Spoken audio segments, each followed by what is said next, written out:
The 14th day of October, 2015 year in Martinsville, a small and quiet American town in Indiana, was completely normal autumn evening.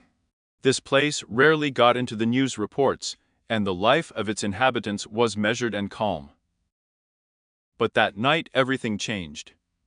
At about 19 hours and 50 minutes, a married couple, Elizabeth and James Harris, from the Greenbrook area, briefly left the house to visit neighbors across the street. The Harris couple could not have imagined that their absence, which lasted less than an hour, would completely change their lives. At home, they left 8-year-old Emma Harris, who was watching TV. The time of their absence was short, so the couple was sure that nothing would happen. Returning home at about 20 hours and 40 minutes, Elizabeth immediately realized that something was wrong. The front door, which was usually locked, was ajar. There was silence in the house, broken only by the sounds of the TV running. There were no signs of a struggle or disorder. However, Emma herself was nowhere to be found. Worried parents at first thought that she could hide or fall asleep in another room. But when searches around the house and in the backyard did not yield results, they immediately called the rescue service. At 20 hours and 55 minutes, a police car had already arrived at the scene. From that moment, a completely different life began for the town of Martinsville. The first hours of the search were tense and confusing. The police carefully examined the house and the surrounding area. A window was found unlocked from the inside in Emma Harris' room. This was especially surprising since her mother, Elizabeth, insisted that she personally closed it every night. The open window looked suspicious. However, initially no traces were found, indicating that someone had penetrated through it.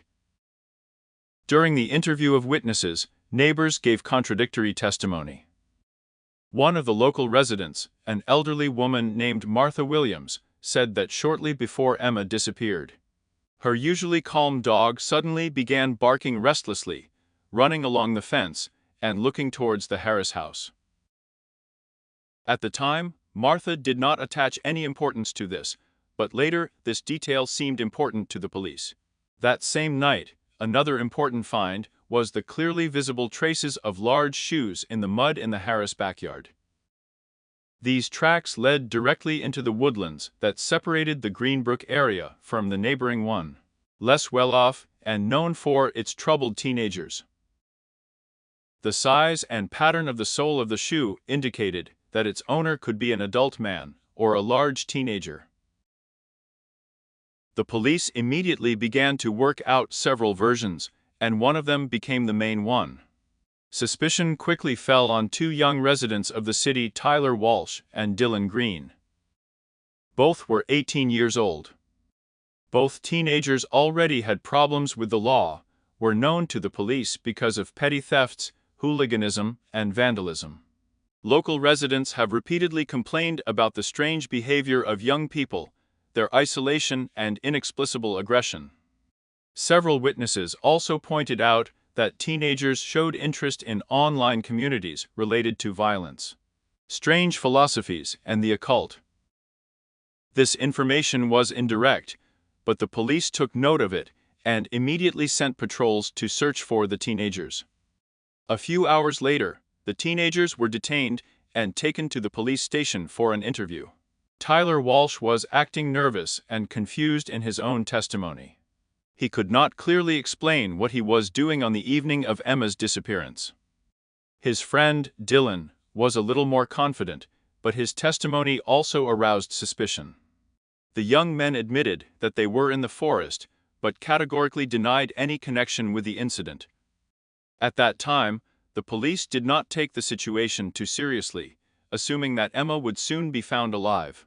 And the whole situation was nothing more than an ordinary teenage prank. Despite the suspicions about the young people, the investigation has not yet had direct evidence of their involvement. The interrogations continued, but on the first night, no convincing evidence was found against Tyler and Dylan.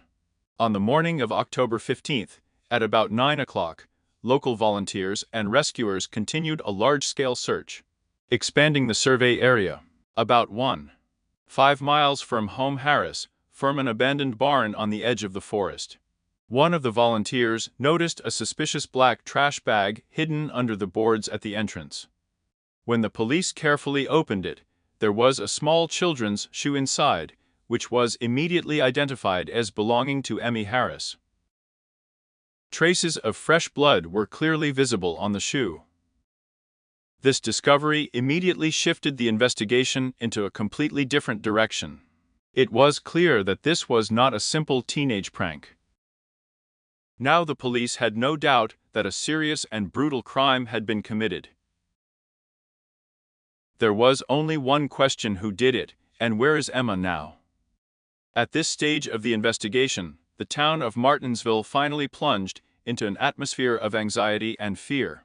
Local residents followed the news closely, worried for the safety of their own families.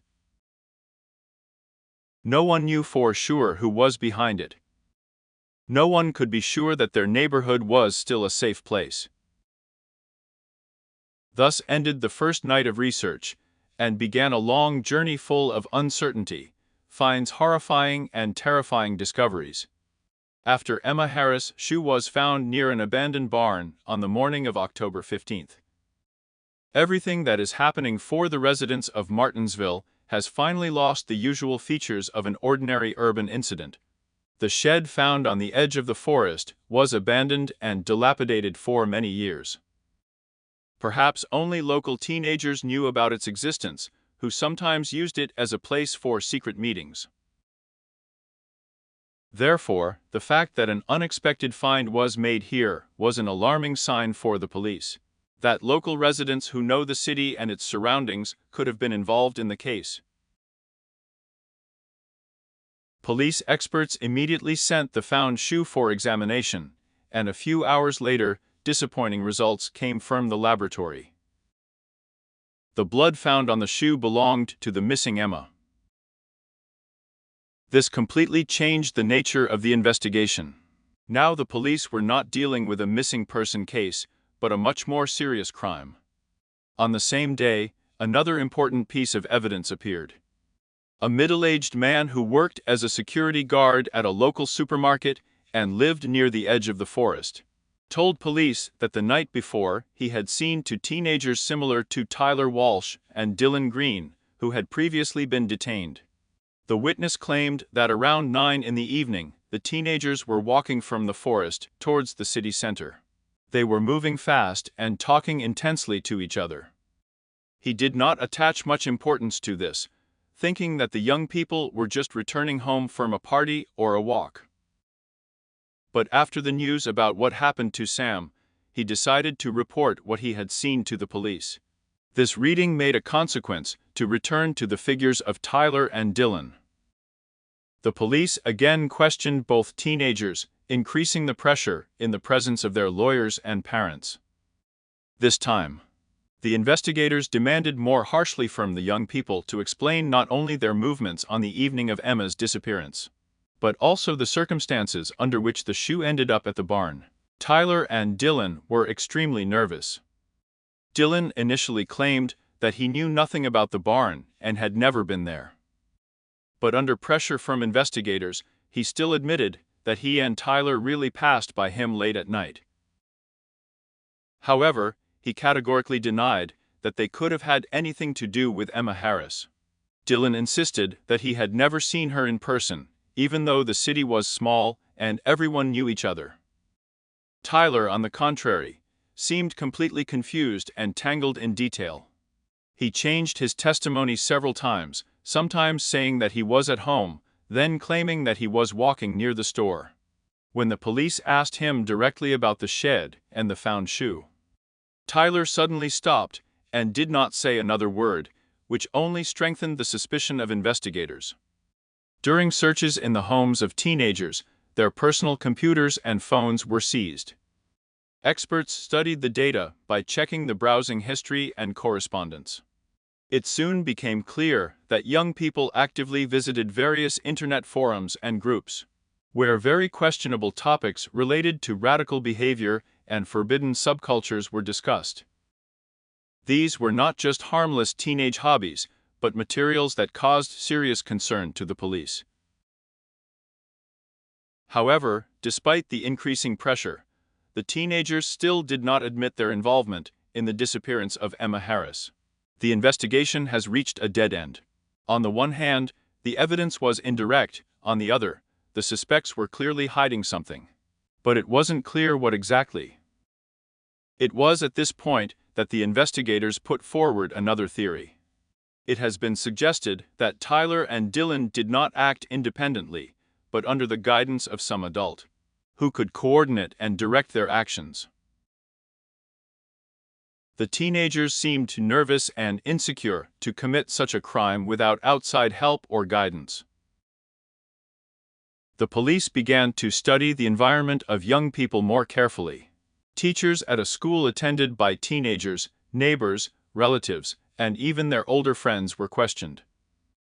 Investigators were trying to find someone who could have a negative impact on young people. However, this theory has not yet brought significant results. In parallel, the city was flooded with rumors. Locals became suspicious of people whose lifestyle seemed unusual to them. In a small town, this has led to a significant increase in tension and an atmosphere of mutual distrust. People were afraid that the criminal could hide among them, remaining unnoticed.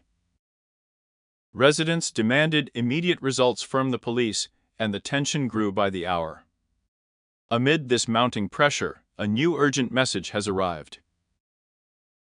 One of the volunteers of the search group, who examined the territory within a radius of 1 kilometer from the shed, found the remains of a fire pit in the forest. Burnt fragments of children's clothing, which apparently belonged to the missing Emma Harris, were found at the same place. The place was immediately cordoned off, and police criminologists were sent there for a new examination. What was found at night finally convinced the investigators of the seriousness of the situation.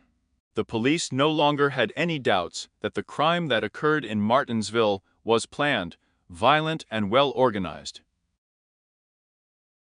But who did it was still unknown.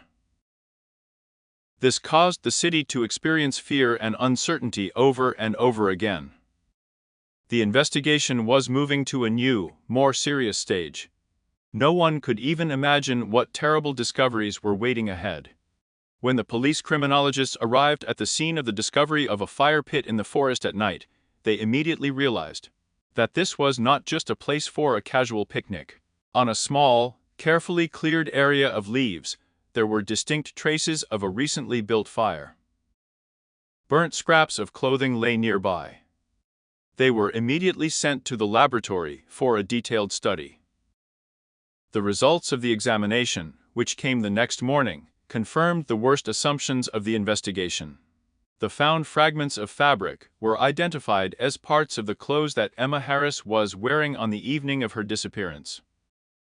The hope of a successful outcome is now completely gone.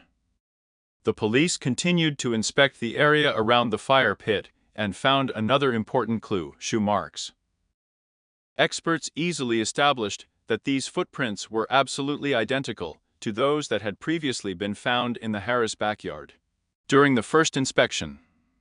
This proved that the same person or people were both at Emma's house and here in the depths of the forest. These clues forced the police to act more harshly. At the next stage of the investigation, the personal phones and computers of Tyler Walsh and Dylan Green were again thoroughly examined. At this time, the experts focused on specific details. And it soon became clear that young people were immersed in a rather disturbing and dangerous internet environment. Their devices were filled with links and correspondence from websites and videos promoting violence, cruel practices, and occult rituals. Some of the materials that the teenagers studied were so extreme that even experienced investigators felt alarmed. However, despite these disturbing facts, there was no direct evidence of Tyler and Dylan's involvement in this particular incident. The police could only say with certainty that they were connected with the barn and the place of the bonfire. However, the question of what role teenagers played in Emma's disappearance has so far remained unanswered. At the same time, the investigators received another important piece of information that forced them to reconsider their initial conclusions. Relatives of the Harris family told the police about the conflict that occurred between Emma's parents and her mother's brother, Uncle Mark Jenkins. The conflict was related to financial issues and was serious enough to arouse suspicion from the police. The police immediately questioned Mark, hoping to get an explanation about the conflict and to establish his whereabouts on the evening of the incident. However, Emma's uncle looked extremely nervous during the interrogation and could not provide the police with a clear alibi. He was confused in his testimony, spoke evasively and emotionally, several times breaking down into a scream, which only increased the investigators' interest in his identity.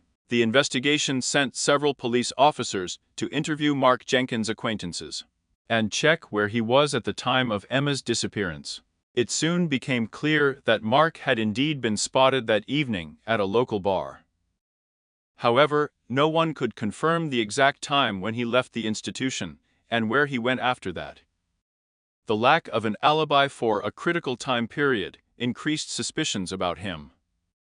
Meanwhile, the city's public was increasingly dissatisfied with the actions of the police.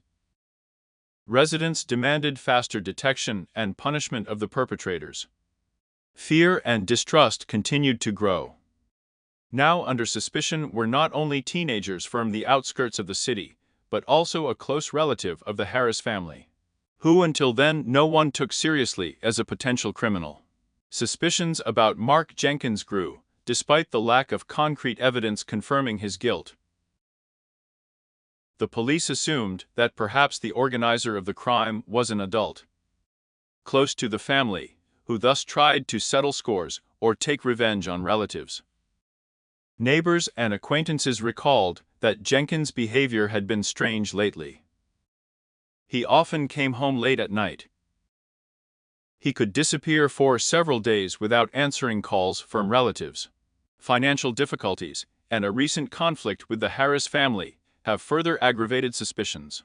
But all this was still only circumstantial evidence and did not allow the police to unequivocally accuse him of involvement in the disappearance of Emma. However, at the moment when the police were almost sure that the solution to the crime was surrounded by the Harris family, something happened that forced them to reconsider the situation. Late in the evening of the same day, the patrolman, who examined the forest a few hundred meters from the previously found fire pit, found a shallow pit sprinkled with dry branches and leaves.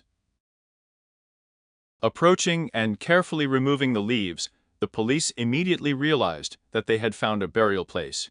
Forensic experts who arrived at the scene soon confirmed that there were indeed human remains in the ground. The area was immediately cordoned off. Experts have begun work on the extraction and identification of the remains. It was not yet clear if they belonged to Emma Harris or someone else. But this finding unequivocally confirmed that the investigation had moved into a new, much more tragic stage. The whole city, with bated breath, was waiting for the results of the examination, which could either finally clarify the mystery of this incident or lead to even more terrifying consequences. Martinsville will never be able to return to its former, quiet life now. The next morning in Martinsville came in heavy and oppressive silence. After the discovery of the remains in the forest at night, the whole city froze waiting for an official statement from the police. The territory was cordoned off by law enforcement agencies, and experts carefully recorded every detail found. No one wanted to say the obvious out loud, but deep down everyone already understood who these remains could belong to. After a few hours, all doubts were dispelled. The forensic medical examination has officially confirmed that the remains found in the forest really belong to the previously missing Emma Harris. This news was a turning point, and the case of Emma's disappearance turned into a criminal case with extremely serious consequences. The city, accustomed to peace and quiet, plunged into an atmosphere of depression and fear. The place where Emma's remains were found was examined in detail by forensic experts. They quickly established that the nature of the crime was brutal and premeditated. Footprints on the ground, the location of objects, the method of burial, all indicated that it was a premeditated action, and not a spontaneous act. A lot of evidence was found at the crime scene. Among them were the personal belongings of teenagers Tyler Walsh and Dylan Green. Among them were lighters, a knife with fingerprints of one of the suspects, as well as fragments of ropes and other materials. That clearly indicated a pre-prepared attack. The police collected enough evidence to finally transfer both teenagers from the category of suspects to the category of accused. Under the pressure of irrefutable evidence, Tyler and Dylan gradually began to make confessions. Initially, both teenagers tried to blame each other, telling contradictory and confusing versions. But as the investigators presented them with more and more new facts, they began to put together a more plausible picture of what had happened. The teenagers admitted that they were near the Harris house that evening and deliberately waited for the moment when Emma would be left alone.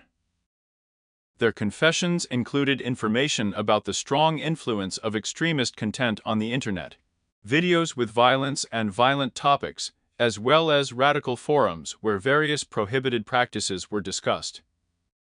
Tyler admitted that viewing these materials gradually changed their views on the world and pushed them to crime. Despite the teenagers' confession, the investigation could not get a clear picture of who exactly was the initiator and how clearly the plan was developed.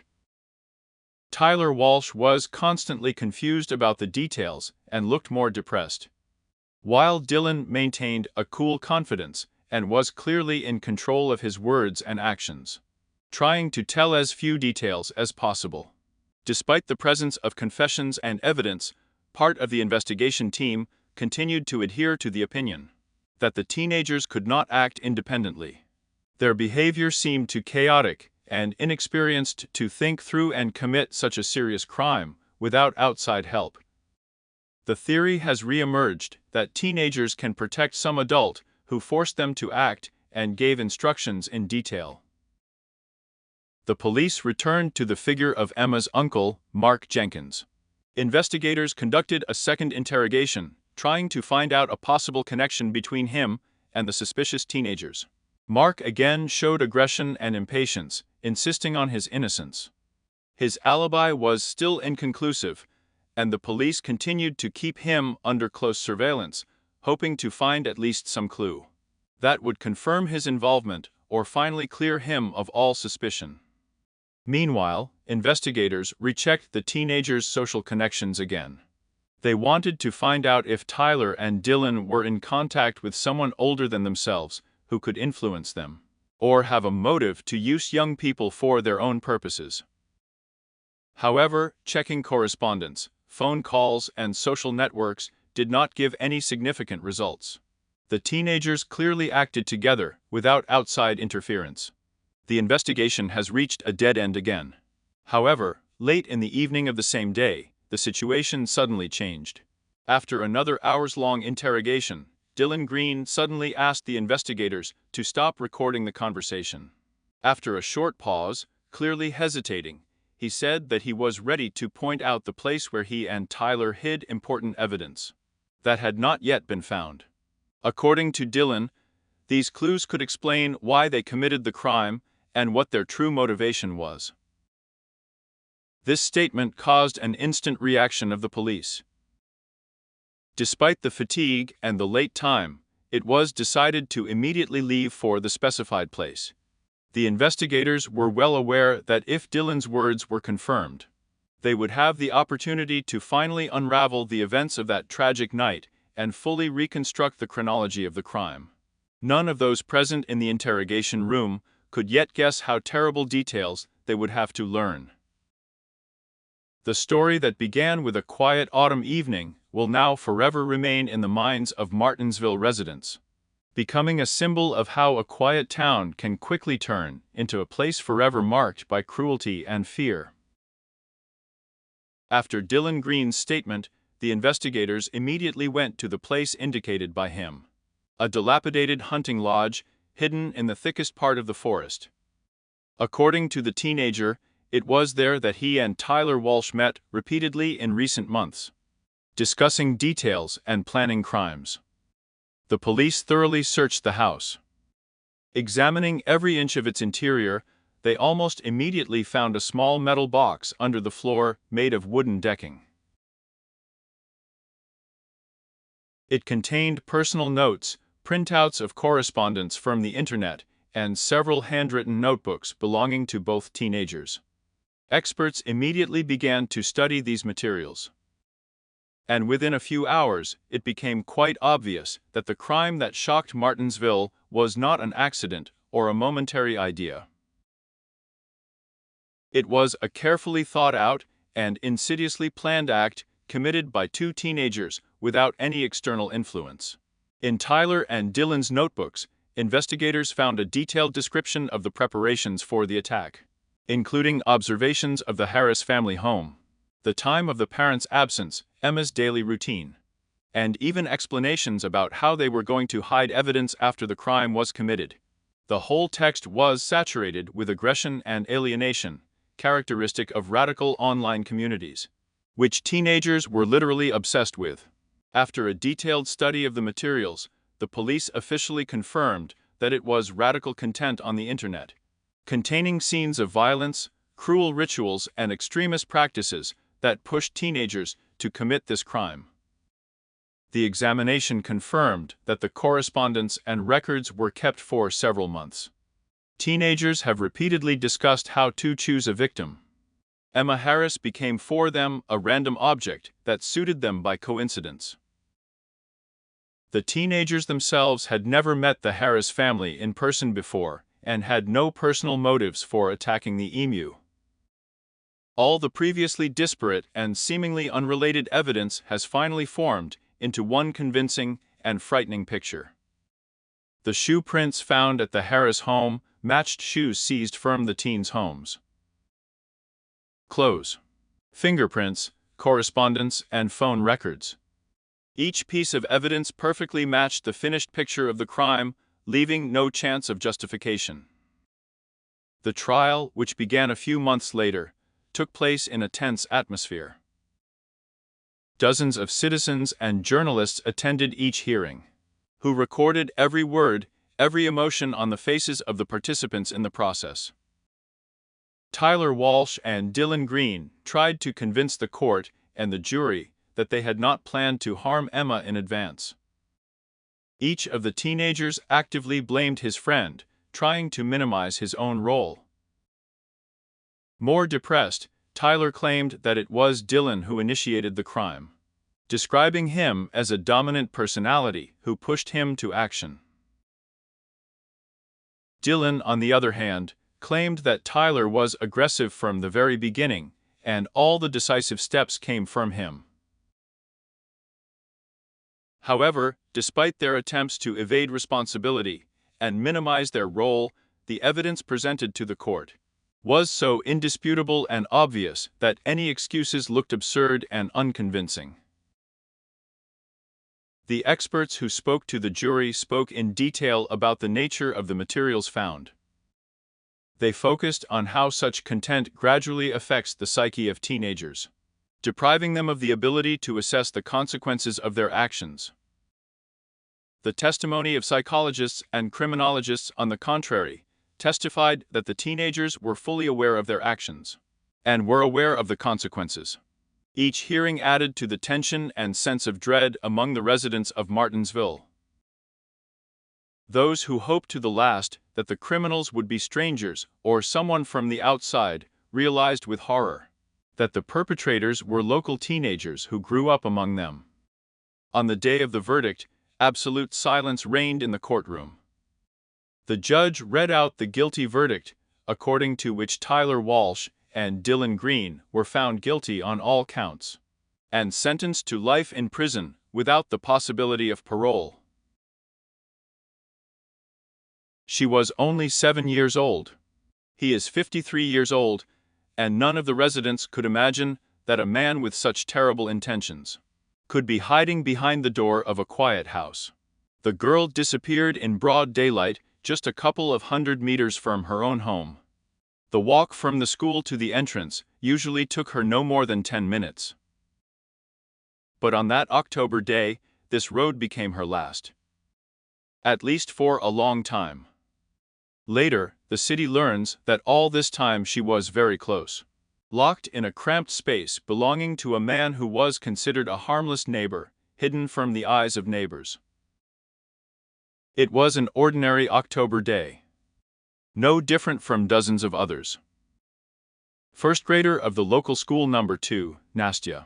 I was walking the usual route home. She was last seen in the school district around 1:30 in the afternoon. After that, she seemed to evaporate. None of the passers-by could remember anything suspicious. No one saw her being put in a car or leaving with anyone. CCTV cameras installed on the facade of the store across the street only confirmed that Nastya passed by and disappeared around the corner of the building. What happened next was unknown. In the evening, her parents sounded the alarm. Immediately the search began. First by the family and neighbors, then volunteers, police and dog handlers joined in. By the morning of the next day, the whole district was surveyed several times. However, traces of Nastya stopped a few dozen meters from the school yard. No traces, no forgotten things. It was as if her movement had abruptly stopped. After 3 days of continuous searching, the first serious find was made. One of the groups of volunteers, carefully examining the edge of the forest belt, came across a strange structure. A small, neatly dug hole, carefully covered with dry branches and fallen leaves. The place was so inconspicuous that the volunteers passed by several times without noticing anything. The police began to examine the find with professional calm. However, inside, everyone felt an uneasy premonition. Nastya's belongings were found in the pit. A school backpack with textbooks, a neatly folded hat and scarf. A forensic examination will later discover a tiny blood stain on the inside of the scarf. The spot was so small that it was amazing how it was noticed at all. This discovery was enough to make the city panic. People whispered in the streets, parents personally picked up children from schools, not allowing them to walk alone. The alarm spread to neighboring villages. Everyone was asking the same question: who could have done it, and why here, in such a quiet place? The police began systematically checking everyone who could have been involved in any way. One of the first suspects was a 53-year-old librarian Ivan Mikheev, who had been living alone for a long time. Ivan was respected among the locals as a quiet, intelligent, but a little strange man. No one has ever seen him show aggression or even raise his voice.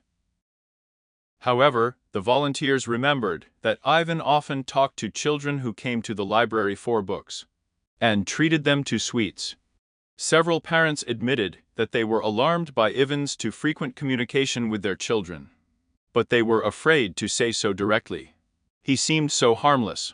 At the same time, Nastya's stepfather, Oleg Sergeyev, also came to the attention of the investigation. The man had no criminal record, he worked in a local auto repair shop. However, the evening before his disappearance, he had a big quarrel with Nastya's mother. Neighbors claimed that these were not their first quarrels, and that the family often sorted out the relationship noisily and emotionally. In the first days of the search, Oleg behaved strangely. He avoided communication with volunteers, refused to comment to journalists, and when questioned about where he was that day, he was nervous and confused in his testimony. Such behavior could not fail to attract attention. Meanwhile, residents of the city began to recall other details that previously seemed insignificant. Several people said that in the last days before Nastya's disappearance, they saw a white car without license plates slowly passing through the city. No one could describe the driver. No one noticed anything strange in the behavior of the car.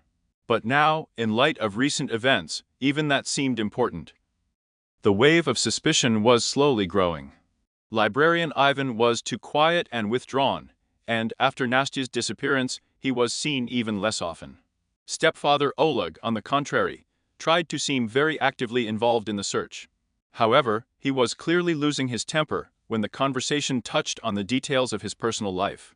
Both the police and the residents of the city understood that one of these two was most likely hiding the truth.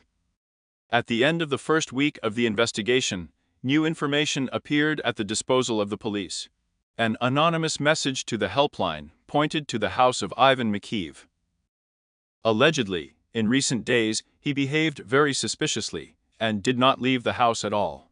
The court immediately issued a search warrant for the librarian's house. What the police found in the modest dwelling of a quiet man seemed completely unthinkable. On one of the bookshelves, Nastya's personal belongings were neatly laid out, which could not have got there by accident. But an even more disturbing find was the diary that belonged to Ivan. Several pages were devoted to notes about the little nameless man. The notes were strange, disturbing, and, as experts later admit, clearly unhealthy. They talked about wanting to possess someone, completely control and make a part of your life, replace a loved one who has disappeared. This discovery completely changed the original picture of what was happening. Ivan Mikheev, who was trusted by dozens of families, was not what he seemed to be all these years. That night the city slept. Residents locked their doors and discussed the shocking news. The man they had known almost all their lives was capable of something so terrible. The idea of his guilt is firmly rooted in the minds of people. However, the investigation was just beginning, and while the investigators carefully formulated their first versions, none of them imagined how many new and unexpected details would emerge in the near future. Very soon, they will have to ask themselves again whether everything is as obvious as it seems now. From the moment the police entered the house of Ivan Mikheev, a quiet librarian, and a local resident with an impeccable reputation, ordinary life has ended for a small town. Residents watched from the windows as investigators in blue gloves took out neatly packed bags with things, finds, which later became overgrown with disturbing conversations and rumors that shocked people more than official police reports. Ivan did not resist and calmly watched the actions of the operatives. He didn't ask unnecessary questions. He was not nervous and did not try to convince anyone of his innocence. It seemed that he was mentally prepared for the fact that people in uniform would knock on his door. This behavior in itself was strange and suspicious. An innocent person is usually outraged, trying to prove the truth. He's trying to show his innocence. Ivan was silent. This further reinforced the suspicions of the police officers. The main evidence that shocked the investigation was the entries in the diary found in Ivan's office. It was a thick leather-bound notebook covered with small writing. Neat handwriting. Each page contained detailed reflections of a man about how he imagines a loved one, whom he can control, and make part of his personal life. The recordings were made with frightening calm and cold calculation. Experts quickly confirmed their authenticity, establishing that the handwriting completely coincides with the handwriting of Ivan Mikheev. During the interrogation, Ivan did not deny the authorship of the diary. He explained that these were really his personal notes. However, he categorically stated that they had nothing to do with Nastya's disappearance. The man told in detail that he started keeping a diary many years ago, having experienced the painful loss of a loved one. Experts conducted a thorough check, which confirmed the words of the suspect. Most of the recordings were made several years ago. Not a single page of the diary contained Nastya's name or any details directly related to recent events. However, these confessions did not convince the investigators, and Ivan remained the main suspect. Meanwhile, a new wave of discussions has risen in the city. The inhabitants were divided into two camps. Some remembered Ivan as a kind, sympathetic person who always helped neighbors, looked after lonely elderly people, brought them books and medicines. Parents whose children often visited the library recalled that the librarian not only helped with the selection of books, but he was also happy to tell various stories to visitors, treated them to tea and sweets, and talked a lot. In their opinion, Ivan could not have done anything wrong. Others suddenly began to recall disturbing moments that no one had paid attention to before. For example, some residents said that Ivan very often stood for a long time at the playground, just stood and watched, not talking to anyone. Others recalled that he asked their children strange questions about family and home conditions, although at that time these questions seemed completely harmless. Now, such details looked extremely suspicious. Neighbors were surprised to learn that Ivan had hardly communicated with adults in the last few years, preferring communication with young library visitors. Colleagues of the librarian confirmed this, noting that in recent years the man has really become withdrawn, increasingly preferring solitude. The investigation carefully studied every testimony, every memory of neighbors, fixing and checking, so as not to miss a single important detail. However, soon the forensic medical examination brought another important result, which again turned the course of the investigation. According to experts, Nastya's personal belongings found in the suspect's house could not have been there from the first day of her disappearance. Investigators found that the items were neatly stacked on a shelf and did not bear any traces of any interaction with Ivan. There were no fingerprints of the suspect on them. This raised a lot of questions about who and why would he plant this evidence in the librarian's house. Why didn't Ivan try to get rid of other people's things if he knew that they would compromise him? Meanwhile, Nastya's stepfather Oleg Sergeyev still remained in the field of view of the police. His nervousness and confusion in the testimony continued to cause serious suspicions. The man categorically refused to talk to journalists. He hardly left the house and reacted aggressively to the neighbors' questions. Some residents of the entrance, where Nastya's family lived, began to avoid meetings with him, fearing conflicts. The investigation was now conducted in two directions. On the one hand, the police checked Oleg Sergeyev's connections and alibis. On the other hand, I tried to understand how and why Nastya's things ended up in Ivan Makiev's house. The librarian fully cooperated with the investigation, calmly and thoroughly answering questions. He repeated over and over again that he had never communicated with Nastya personally outside of the library, and had nothing to do with her disappearance. Watching the course of events, the residents of the city gradually lost confidence in the evidence of what had happened.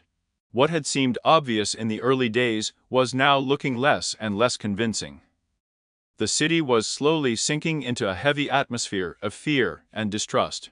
People stopped trusting neighbors and acquaintances, fearing that the real criminal is nearby and still walking the streets. The police continued to scrupulously check the surroundings of both suspects, interrogating dozens of witnesses, and reviewing hundreds of hours of CCTV footage. As the investigation dragged on, investigators had fewer and fewer real answers. The testimony of witnesses continued to contradict each other, and the clarity that seemed obvious in the first days after the discovery in the librarian's house was now becoming more and more vague and elusive. It was at this moment that information was received from one of the local residents, who saw a stranger approach Ivan Makiev's house late at night on the eve of the search and stood for a long time at his window. The identity of this person could not be immediately established.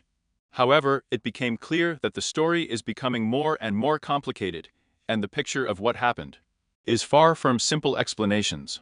The investigation continued to be complicated by new strange details that forced the operatives to revise the already worked-out versions.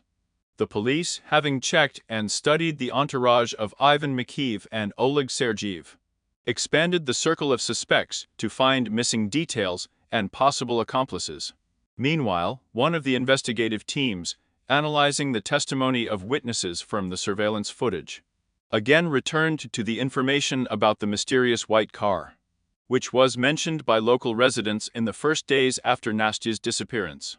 Despite the fact that initially this fact was not given much importance, now any detail could be decisive. Witnesses said that in the days before Nastya's disappearance, they saw a white car, presumably an old model Vaz, which slowly drove through the quiet streets of a small town. No one knew the owner of the car, and no one remembered the license plates. The car moved slowly through the streets, as if studying the terrain. In a small town, such cars are always conspicuous, especially if the driver behaves strangely and is clearly not a local resident. It took investigators several days to track the route of the car using surveillance cameras and eventually identify its owner.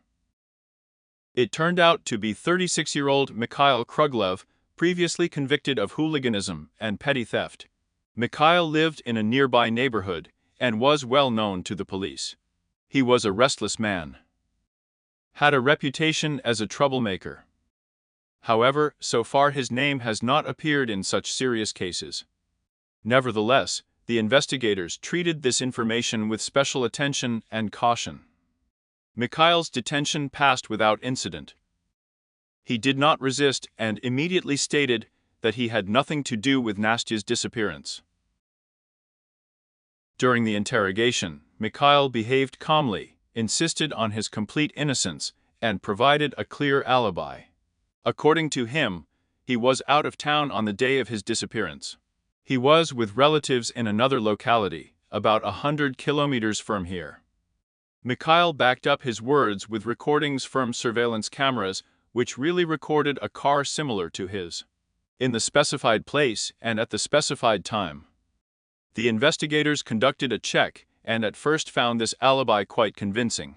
However, the senior investigator who conducted the case ordered to review all the recordings from the cameras again, and with maximum detail. A thorough examination of the video revealed oddities that had not been noticed by operatives before. It turned out that Mikhail's car really left the city early in the morning, but the cameras recorded his return around noon. It was during that time period when Nastya disappeared on the way home from school. Comparing the data obtained, the police found that Mikhail's car first left in the direction of the neighboring city. But after a while, she suddenly turned onto secondary roads, disappearing from the field of view of the cameras for several hours. And then she re-entered the city after Nastya was last seen. These details completely destroyed his original alibi and forced the investigators to call Mikhail for a second interrogation. At the second interrogation, Mikhail did not behave so confidently. He was visibly nervous. He was confused in his testimony and could not convincingly explain the reason for his return to the city at the specified time. The man constantly referred to memory problems and some minor matters that allegedly forced him to change his original plans.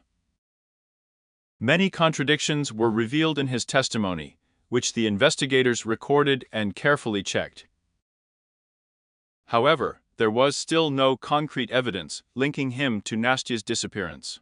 At the same time, investigators conducted a thorough search of his car and home. No traces were found in Mikhail's car indicating his possible involvement in the incident. There were also no suspicious items or evidence found in the house. Meanwhile, tension was growing in the city among local residents. People demanded speedy results from the police and searched for the culprits themselves. Every minute detail was discussed on social networks and in the courtyards. There were rumors that the police were hiding the real criminal, protecting someone important or influential for the city. Suspicion was also fueled by the fact that the investigation was now clearly afraid to openly report on the progress of the investigation, because they were afraid that the criminal would use the information, escape or destroy the evidence. The investigators were under pressure and had to check each version several times. Mikhail Kruglev was temporarily released. He was assigned an obligation not to leave the city, and constant monitoring by operational staff. Against the background of these events, an unexpected anonymous call was received to the number of the duty station. The caller had a male voice that sounded muffled and cautious. The caller reported that he saw Nastya alive a day after the officially established time of disappearance. He said that late in the evening he saw her accompanied by an adult whose face he could not see. Nastya, according to him, walked calmly, not resisting, and not trying to attract attention to herself. This call called into question all previous assumptions and versions of the investigation. Operatives urgently began to establish the identity of the caller. We tried to understand how much we can trust his testimony. The number was registered to an anonymous SIM card, and it was not immediately possible to establish the identity of the caller. The task force reviewed the CCTV footage again, trying to find footage that could confirm the words of an anonymous witness.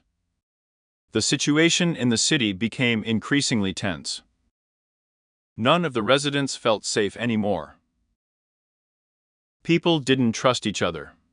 They were suspicious of every passerby and tried to figure out who exactly could have committed such a terrible crime that violated the usual way of life of a quiet town. Despite the best efforts of the police, there were still no answers, and the case was becoming more and more complicated. After an anonymous phone call, the police urgently formed a task force to verify the new information. The city was already gripped by intense anxiety. Even small details could be a clue. Employees began to establish who the caller was, as the voice was clearly changed, which complicated identification. After 24 hours of painstaking work, the police still managed to establish the number from which the call was made and calculate the owner of the SIM card. To the surprise of investigators, the owner of the SIM card turned out to be a 70-year-old pensioner, Valentina Petrovna Sergieva, a resident of one of the entrances near the school where Nastya studied. An elderly woman lived alone, rarely left the house, and hardly communicated with neighbors. Police officers went to her home, trying not to attract the attention of local residents. At first, Valentina Petrovna categorically refused to participate in the call. She looked scared and confused. However, after much persuasion and prolonged persuasion on the part of the investigators, the pensioner admitted that she really called the police, but she asked to keep her name a secret because she was afraid that the one she saw would find out about her and come to her house. According to the pensioner, in the evening of the next day, after the official date of Nastya's disappearance, she watched a strange scene from the window. It was already getting dark, and visibility was poor. Nevertheless, Valentina Petrovna clearly remembered an adult walking on the opposite side of the street, whom she had never seen in this area before. Next to him, a small figure was slowly moving, similar in the description of the woman to Nastya. Valentina Petrovna was sure that the little figure was a girl, since she was wearing a light jacket, similar to the one in which Nastya walked according to her memories. When asked by investigators why she did not report her observations earlier, the pensioner answered confusedly and irritably, referring to poor eyesight and fear of making a mistake. She added that she decided to call only when she realized how serious the situation in the city had become. The woman looked sincere, although her testimony was quite confusing and contradictory. Nevertheless, the police had to treat Valentina Petrovna's words with caution, given her advanced age and obvious vision problems. Investigators tried several times to clarify the description of the person she saw. However, the woman could not name either the height or she couldn't remember his clothes or any details of his appearance. The only thing she kept repeating was that she had never seen this man in her neighborhood before. Investigators carefully checked the possible route indicated by the witness and sent dog handlers and task forces there. These were the outskirts of the city, turning into dense forest, a quiet and rarely visited place. The police slowly and methodically examined the territory in the hope of finding at least some traces that could confirm the words of the pensioner. Their efforts were not in vain. On one of the inconspicuous paths leading from the city into the forest, clear traces of shoes were found. Some were of an adult, while others were smaller, clearly belonging to someone of short stature. The tracks went deep into the forest, and then were lost among the dry leaves and branches. This discovery was the reason for the urgent expansion of the search area and the involvement of additional volunteer forces. The tracks were checked several times, and the experts established with confidence that the adult's shoes were typical, but quite old and badly worn. This indirectly indicated that its owner did not belong to the category of well-to-do, and perhaps was one of the local residents with a low income. The small footprints were almost erased and indistinct, but according to preliminary estimates, they could belong to Nastya's shoes. Despite the presence of these important clues, the police did not rush to final conclusions, realizing how sensitive such details can be. Nevertheless, the discovered evidence became an important turning point in the case and forced the townspeople to believe again that Nastya is still alive. The city continued to live in tense expectation, in an atmosphere of rumors and fear. Parents were afraid to let their children go out alone. The school where Nastya studied has strengthened security measures and introduced a strict access regime.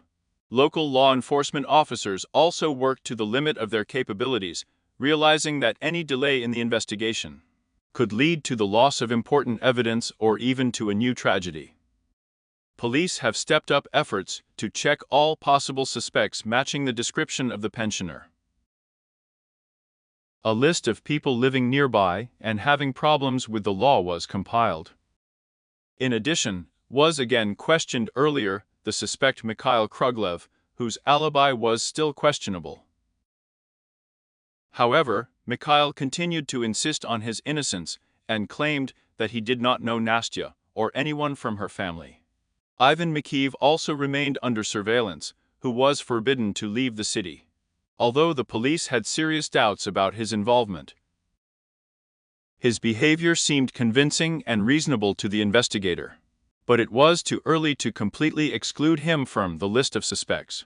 Meanwhile, the city froze in tense anticipation of any news that could shed light on this complex and disturbing case. Now no one doubted that the answer to the main question was hiding very close, right behind the wall of one of the neighboring houses or behind the door of one of the apartments. But the investigators have not yet been able to get close to him, continuing only to carefully and methodically check each new clue, and hoping that the solution is already close. The new tracks, discovered by the operatives, led through a dense forest area directly to the outskirts of the city, to a place that has long enjoyed a bad reputation among local residents. It was abandoned land overgrown with dense shrub that opens to reveal a dilapidated old barn. To whom it belonged, no one remembered. The structure was in a deplorable state. The roof had almost collapsed, and the windows had been knocked out long ago. This place was rarely visited, except for teenagers looking for adventure, or homeless people in need of temporary shelter. The police were thoroughly inspected the project area. Members of the investigative team examined every corner, opening boards and turning over pieces of slate, in the hope of finding something that could shed light on Nastya's disappearance. However, at first glance, nothing significant was found. Only old garbage, broken glass, and traces of long-extinguished bonfires testified that someone had recently been here. Despite this, the investigator who led the inspection insisted on a more detailed inspection of the shed. After a long search in the farthest and most inaccessible corner, the operatives made a strange find. A plot of land that has clearly been recently dug up. The ground was fresh. It was noticeably different from the rest of the soil around, which aroused suspicion. When the ground was carefully removed layer by layer, the police found the package tightly wrapped with duct tape. Inside were items of clothing that clearly belonged to someone of short stature. However, upon closer inspection, it became clear that these things could not belong to Nastya.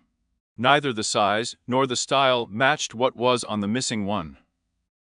The find was immediately sent for examination to see if it was related to other unsolved cases that had occurred in the area earlier. At the same time, there were new extremely disturbing questions about who could have owned these clothes and why someone decided to hide it here. The police began checking all known cases of disappearance in recent years, trying to find at least some kind of coincidence. In light of this finding, the investigators decided to call Ivan McKeeve for questioning again. Although the librarian had repeatedly denied his involvement, the new circumstances gave rise to additional questions. During the conversation with Ivan, the operatives noticed changes in his behavior. If earlier he was confident and calm, now the man was nervous.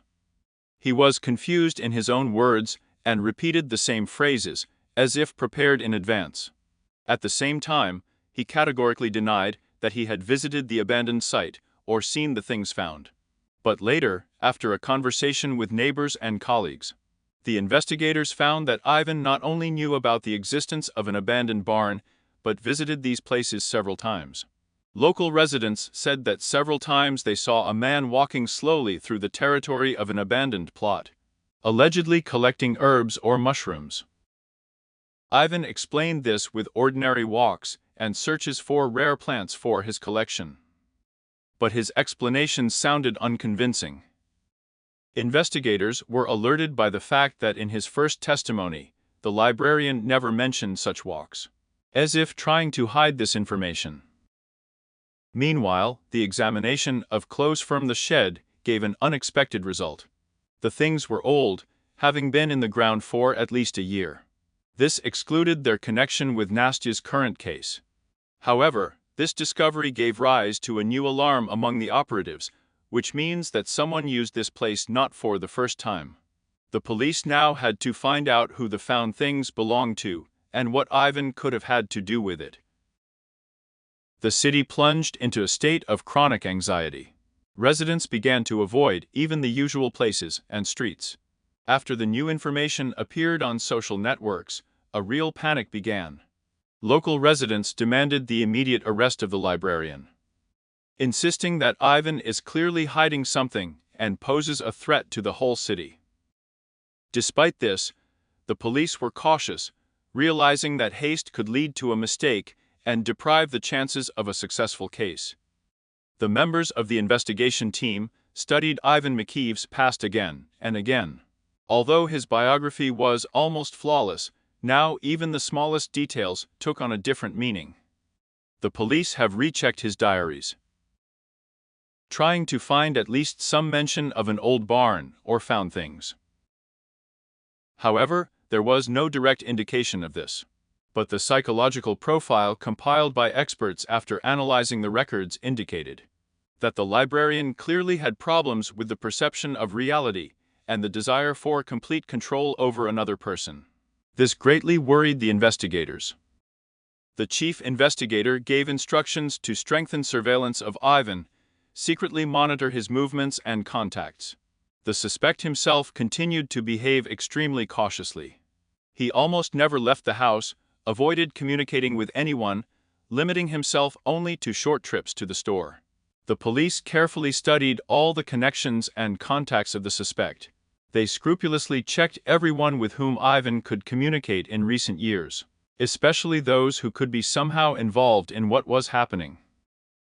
Despite all efforts, there have been no significant results so far. The city continued to live in a constant fear and tension. While the person who committed this crime remained on the loose, no one could feel safe. Residents were waiting for at least some news that could give an answer to the main question. Who was behind the disappearance of Anastasia? And what other secrets were hidden by an old abandoned plot on the outskirts of the city? But the police still remained silent, carefully hiding the details of the investigation so as not to miss the moment. When will the criminal make a mistake? After Ivan McKeeve became the central figure of the investigation, the investigators decided to study his past more thoroughly. Now every event in the quiet librarian's life was perceived differently. When checking archives and closed databases, operatives unexpectedly found information that shed a completely new, disturbing light on the suspect's identity. It turned out that 20 years ago, when Ivan was a little over 30, a criminal case was initiated against him under a serious article. Then a family from a neighboring house filed a police report against him, accusing him of unacceptable behavior towards their minor son. The case caused a resonance in a small town, but a few months later it was closed for lack of corpus delicti and insufficient evidence. Ivan then did not suffer any punishment, but rumors about his involvement remained among the locals. The investigators realized that this could be the most important detail that they had missed earlier. During the interrogation, Ivan, noticeably tired of the constant calls to the police and the close attention of neighbors, was forced to tell about this old case. He calmly, but with a noticeable pain, he explained that it was a provocation on the part of the family, with whom he had a falling out. According to the man, the conflict occurred on domestic grounds. The children of the neighbors ruined his property several times, and their parents refused to pay damages. After Ivan threatened them with going to court, they filed a statement against him with a serious accusation. The librarian spoke confidently, but it was clear that the memories of this period of his life were extremely unpleasant for him. Ivan stressed that it was from that moment that he decided to minimize communication with people, especially with families where there are young children, so that such stories will never happen again. However, the investigators could not be content with just the suspect's words and decided to independently verify his version. They managed to contact the same former child, and now an adult man, who appeared in that long-ago case. He was already in his 30s, and he had moved to another city a long time ago. In a telephone conversation, the man immediately recalled the story of 20 years ago. He confirmed that there was nothing illegal at that time. According to the witness, his parents really filed a false statement to get away from litigation over the damaged property. The son could not change anything then, but as he grew up, he realized the injustice of what had happened, and even wanted to contact Ivan and apologize, but he refused to make contact. These statements fully confirmed the librarian's version. But the investigation team understood that any event in the past of such a person always leaves a trace. It changes the perception of others and affects the personality of the suspect. Despite the absence of facts indicating the real guilt of Ivan in the old case, the operatives continued to closely monitor the man, realizing that now they have no right to miss a single detail. Meanwhile, the tension in the city was only growing. People were discussing an old case from 20 years ago, recalling the details of that story, which were distorted more and more every time they were passed on to each other. Ivan's reputation was almost completely destroyed. Now the townspeople did not just avoid him, but openly demanded active actions from the police. And so, just at the moment when the investigators began to doubt Ivan's involvement in the current case, a new anonymous call rang. This time the voice was different, confident and calm. The caller insistently demanded that the police once again carefully inspect the old abandoned barn on the outskirts of the city. He did not explain the reason for his request, and, without giving an opportunity to ask additional questions, quickly ended the conversation. The operatives had to immediately return to the place, which they had repeatedly and scrupulously checked. The shed was again thoroughly inspected and searched using special equipment and service dogs. However, at first the inspection did not bring new results. All the same garbage and old things. No new evidence or suspicious details. Despite this, the investigator insisted on an additional check. It was decided to dismantle the dilapidated structure to the very foundation, remove each board, and carefully inspect the ground under it. The work was slow and hard. But the police, acting with professional flair and attention, stubbornly continued their search. Soon they noticed something strange. Under several boards, the floor was not earthen, as in the rest of the shed, but clearly concrete and quite fresh. It seemed unusual, especially considering that the shed has been abandoned for many years. The police decided to open a concrete section of the floor. It was not easy, it required additional tools and time. As a result, a deep niche was found under a layer of concrete, an empty, but clearly recently used space. There was some garbage inside, and the remains of some food, clearly fresh, which proved that someone had been here recently. This find, although Ivan still categorically denied any connection with the barn and niche, made the investigators believe that they were finally on the right track. While the investigators and operatives were busy inspecting the barn, the townspeople became active again on social networks, discussing what was happening with renewed vigor. Now almost no one doubted the involvement of Ivan McKeeve. The city finally delivered its verdict, and the police were under enormous pressure from the public and the media. Despite this, the investigators remained cautious, realizing that hasty conclusions could lead to a fatal mistake. Each new circumstance was carefully checked, rechecked, and analyzed. The case, which at first seemed simple and clear, became more and more complicated and confusing. It forced the police to work at the limit of their capabilities and competence, not making mistakes, and trying to eventually identify the real culprit. The second inspection of the shed, where the investigators arrived with additional forces and special equipment, became a key turning point in the protracted investigation. The operatives acted quickly and decisively. They methodically dismantled the remains of the building, removing rotten boards and rotten beams. A silent crowd of locals gathered around the shed, tensely watching every movement of the police, hoping that this time the search would finally bring answers. About an hour after the start of the inspection, when investigators carefully opened another wooden panel, one of the operatives stopped and quietly signaled to the others. In absolute silence, which was broken only by the sound of the wind and a few curious exclamations from the crowd, everyone heard a soft, barely audible sound coming from under the floor. Armed with flashlights and tools, the operatives carefully removed the remaining boards and found a small room. A narrow and deep niche, artfully hidden from prying eyes.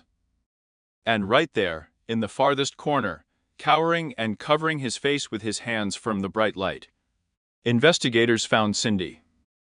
The little figure was dirty, emaciated, and extremely scared, but obviously alive and physically unharmed.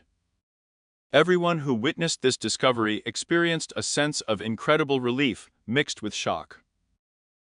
Soon arrived at the scene, ambulance, which carefully took Cindy to the hospital for examination and the provision of appropriate psychological support. The next week was a real test for the city. Although Nastya had no serious physical injuries, she was in a state of deep emotional shock. For a long time, specialists were unable to establish full contact with her. The first few days, Nastya hadn't talked at all, only scaredly looked around and cringed when there were strangers. However, thanks to the painstaking work of psychologists, the girl gradually, cautiously began to speak, and managed to get the first details about what happened. Nastya spoke very carefully and evasively, as if she was afraid of harming those who listened to her. She stubbornly avoided mentioning the name of the person who was holding her. Only occasionally did she utter words that sent a chill through the skin of psychologists and operatives. He wanted me to call him Dad. These words were especially hard for her. Nastya's voice became barely audible, and her look was frightened and lost. The investigators realized that they had received confirmation of their most terrible assumptions that had arisen earlier.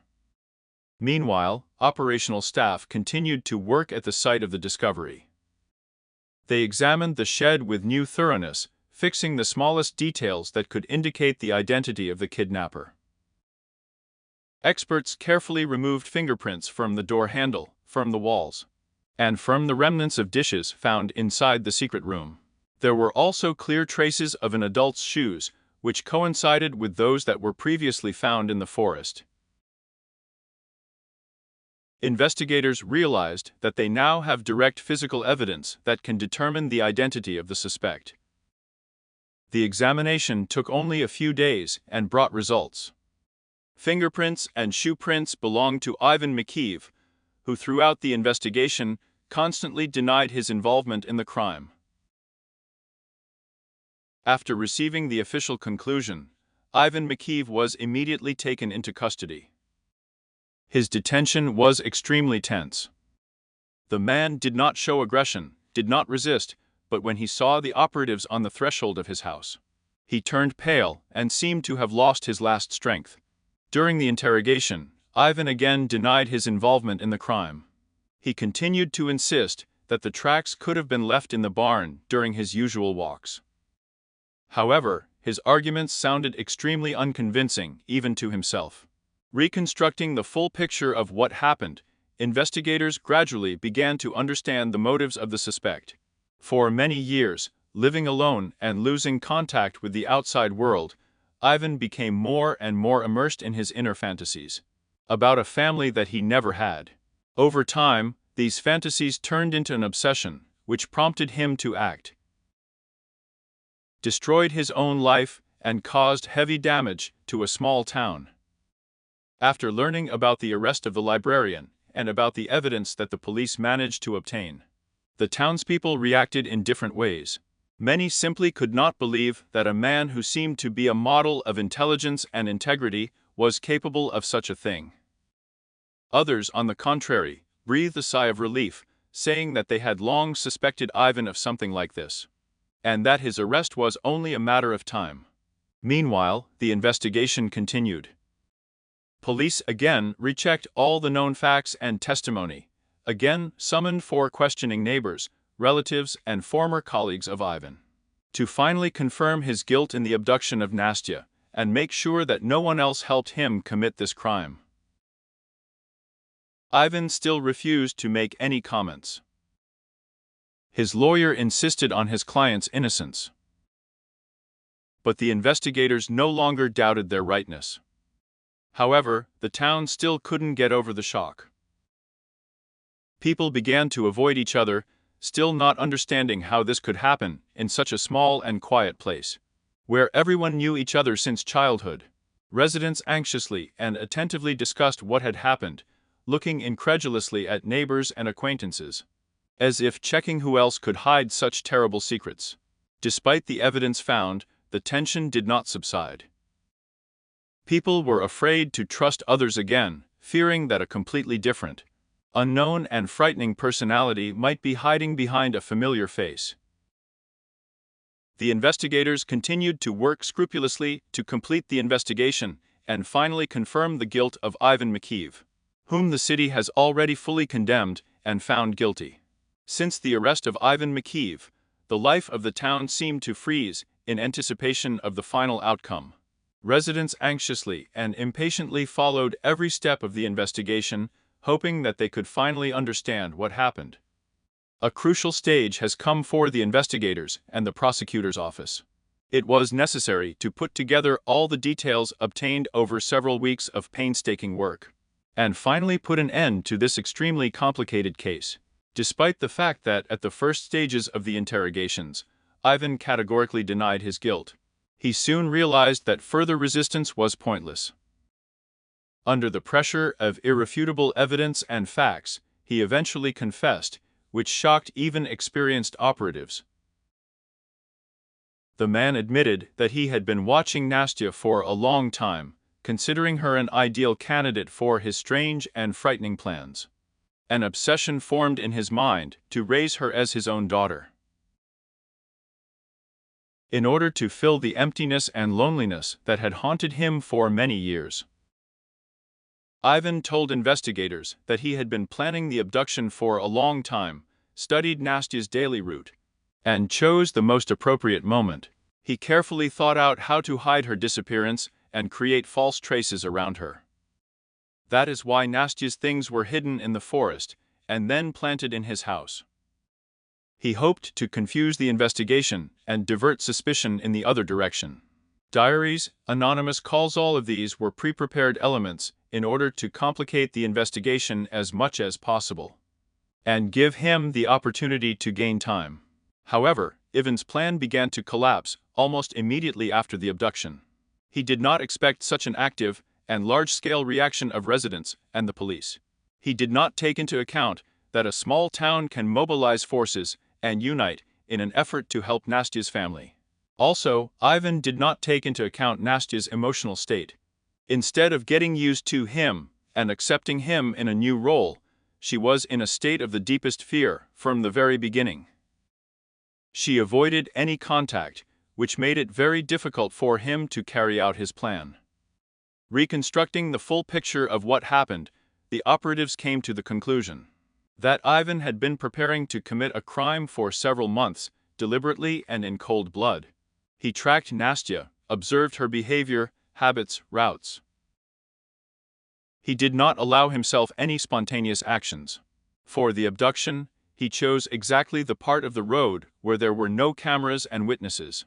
He acted quickly and carefully, leaving almost no traces at the crime scene. All this confirmed that Ivan's actions were fully conscious and were not given to any emotional impulses. Despite the trauma, Nastya was slowly but surely recovering, surrounded by the care of loved ones and the help of psychologists. Although she could not give detailed testimony about the identity of the kidnapper, her words fully confirmed Ivan's confession. Investigators were particularly horrified by the testimony that he asked her to call him Dad.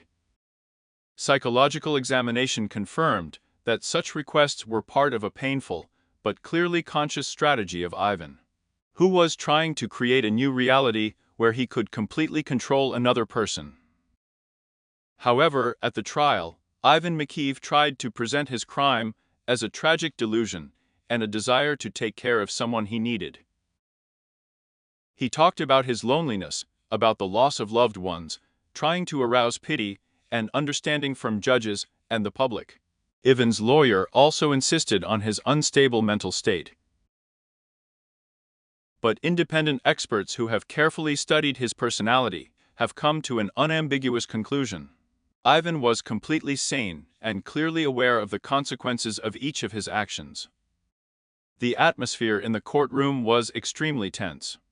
Nastya's parents were present at every meeting, trying not to look at the defendant, but listening attentively to his every word. Citizens crowded in front of the courthouse, impatiently and tensely waited for the verdict to be announced. Many of them still could not believe that their quiet and intelligent neighbor could be the culprit of such a terrible crime. Concluding his speech, the prosecutor stressed that Ivan Mikheev's actions are not just a crime against one person, but also an act against the whole city, which destroyed the trust and peace of hundreds of people. He demanded the maximum punishment that would allow the city to at least partially regain a sense of justice. When the judge began to read out the verdict, absolute silence reigned in the hall. Ivan calmly listened to every word. He lowered his eyes, as if resigned in advance to the inevitability of punishment. The court found him guilty of all the articles incriminated against him, and imposed the maximum possible punishment in the form of imprisonment. The verdict was met with muted, restrained approval in the hall. After the completion of the trial, the city gradually began to return to its former life. However, the realization of what happened has greatly changed the attitude of residents to each other. No one else perceived their neighbors and acquaintances based only on their external behavior. Now the townspeople have become much more attentive and cautious, suspicious of even the quietest and most harmless people, fearing a repeat of such a tragedy. Nastya, having returned to the family, began to slowly but surely come to her senses. Thanks to the support of relatives and specialists, she gradually began to forget about the horror she had experienced. However, the echoes of what happened will haunt her for a long time. And Ivan Mikheev, the man who became a symbol of hidden horror, will forever remain in the memory of the townspeople as the one who destroyed the very concepts of security and trust. The city never recovered until the end from the shock, realizing that the real danger may be much closer than you think. And external decency and integrity sometimes hide the most terrible and painful secrets.